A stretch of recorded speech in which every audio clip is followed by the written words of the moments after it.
Funds అన్నీ కూడా integrate చేస్తాం. ఈరోజు ఉదయం ప్రాజెక్ట్లో గవర్నమెంట్ ఆఫ్ ఇండియా స్కీమ్స్ అన్నీ ఉన్నాయి, ఇవన్నీ కూడా తీసుకుంటాం. ఇంకొక పక్కన ప్రోడక్ట్ పర్ఫెక్షన్ కింద క్వాలిటీ ప్రొడక్షన్ ఇవన్నీ కూడా ఇంటిగ్రేట్ చేస్తాం. గ్లోబల్ సప్లై చైన్ ఇంటిగ్రేట్ చేస్తాం.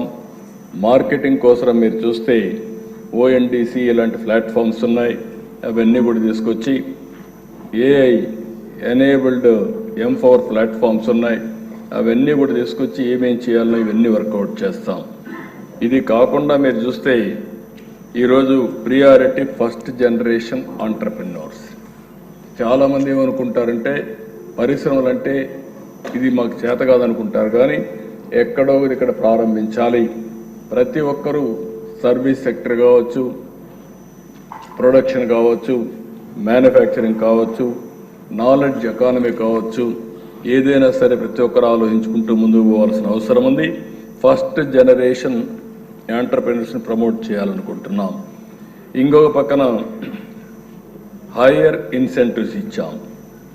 BC, SC, ST, women, especially abled entrepreneurs, వీళ్ళందరికీ ఇచ్చిన దానికంటే అదనంగా 10% ఎక్కువ ఇన్సెంటివ్స్ ఇచ్చి వీళ్ళ ప్రోత్సహించే బాధ్యత తీసుకున్నాం.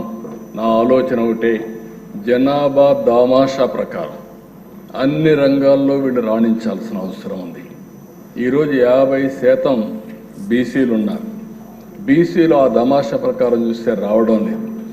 SCలు ఉన్నారు, STలు ఉన్నారు. వాళ్ళకు కూడా ప్రాధాన్యత ఇస్తే తప్ప ఇది సాధ్యం కాదు. అవసరమైతే వీళ్ళందరికీ ఏ విధంగా మనకు సప్లైన్స్ ఉన్నాయో అవన్నీ తీసుకుని ప్రత్యేకమైన నిధులు పెట్టి వాళ్ళని ఏ విధంగా ప్రోత్సహించాలో ప్రోత్సహించే బాధ్యత, అదనంగా ఇన్సెంటివ్స్ ఇచ్చే బాధ్యత ఈ ప్రభుత్వం తీసుకుంటాం. ఇది ఒక ఇండస్ట్రియల్ పాలసీ వరకు ఇది వస్తుంది. మిగిలిన ఇక్కడ వేకర్ సెక్షన్స్కి ప్రత్యేకంగా ఇస్తామని చెప్పి కూడా నేను మీకు తెలియజేస్తున్నా. ఇంకొక పక్కన మీరు చూస్తే ఒక 500 కోట్ల రూపాయలు కార్పస్ ఫండ్ పెట్టి క్రెడిట్ యాక్సెస్ కానీ, రివైవల్ ఆఫ్ సిక్ యూనిట్స్ కానీ, టెక్నాలజీ ట్రాన్స్ఫర్ కానీ, స్పెసిఫిక్ ప్రొడక్షన్ ప్రమోషన్కి కానీ ఎక్కడ డబ్బులు అవసరం అవి కూడా పెట్టి ఇవన్నీ కూడా తీసుకుంటాం. నిన్నే ప్రధానమంత్రి గారు కేంద్రం ఒక ప్రోగ్రాం కూడా అనౌన్స్ చేశారు, దీదీ డ్రోన్.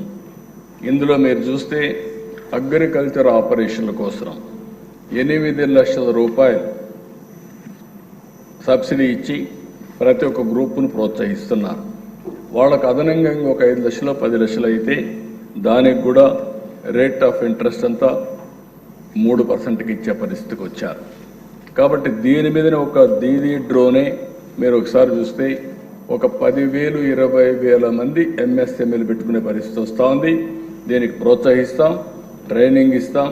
ఇప్పటికే ఓర్వకల్లో డ్రోన్ సిటీ ఒకటి ఏర్పాటు చేయడానికి ఈ ప్రభుత్వం అంగీకారం చేశాం. ఆ పాలసీ కూడా తొందరలో ఇక్కడికి వస్తుంది, మీరు కూడా చర్చిస్తారు. దానివల్ల డ్రోన్ పైలట్స్ని ట్రైన్ చేస్తాం, అదే సమయంలో యూస్ కేసెస్ ప్రిపేర్ చేస్తాం, డ్రోన్స్ మ్యానుఫ్యాక్చరింగ్ హబ్గా అక్కడ తయారు చేస్తాం. కాబట్టి ఇలాంటి వినూత్నమైన టెక్నాలజీస్ అన్నీ ఉపయోగించుకోవడానికి ముందుకు పోయే పరిస్థితి వస్తుంది. అవి కూడా చేస్తామని కూడా నేను మీకు తెలియజేస్తున్నా.